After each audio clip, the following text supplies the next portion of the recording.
think we're sort of running a bit of a social experiment at the moment. You know, pre-pandemic, we all got used to people working in the office. That was how we'd operated for about 100 years.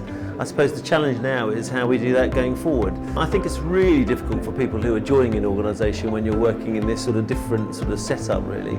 And actually, I think there's a real danger that they don't pick up the cultural norms, they don't meet their colleagues. I heard someone on the panel this morning talking about, you know, people I thought were 6'2" are actually only 5'9", and you know, and all those sorts of things. I think you've just got to work hard. I think you've got to entrust your leadership to actually make those connections, and you do actually have to bring people into the office to a face-to-face.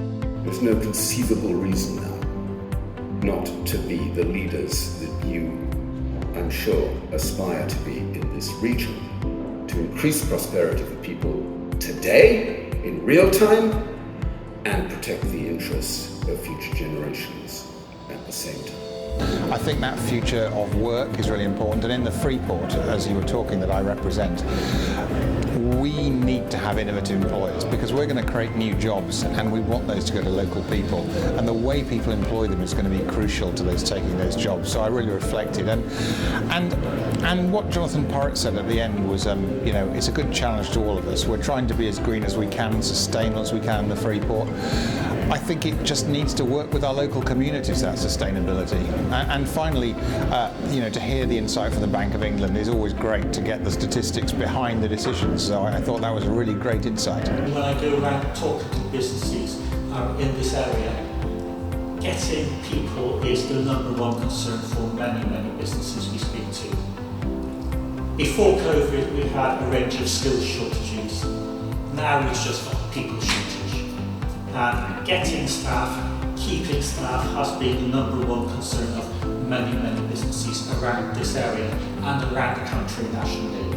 I think now we're starting to think, okay, what is it we now need to do, and looking particularly at those people who have been badly impacted by it because they've either have to come into the office the whole time and are in conflict with other people who don't need to come in. So there's some real big issues facing managers, leaders, HR professionals within companies. This question: what is your biggest concern as a business leader looking ahead to a challenging winter period? Is it cost of living, utility bills, interest rates, inflation, consumer confidence? Consumer confidence, absolutely. What single thing would help improve transport links across the region? There are 4 options: improved rail, better roads, water taxis, or access to other public transport. I think that's really quite interesting. Is your company affected by the skills gap? Well, basically what we've heard, really not a surprise there. Are you finding it difficult to recruit is the next question.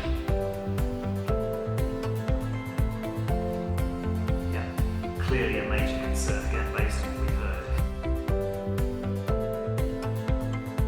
One of the outcomes I'd like to take from this discussion is for us at Maritime Transport Action Group to collect your feedback and provide a letter to our new Prime Minister and her Cabinet to particularly focus on what we think the government needs to do to support the Central South to deliver its potential.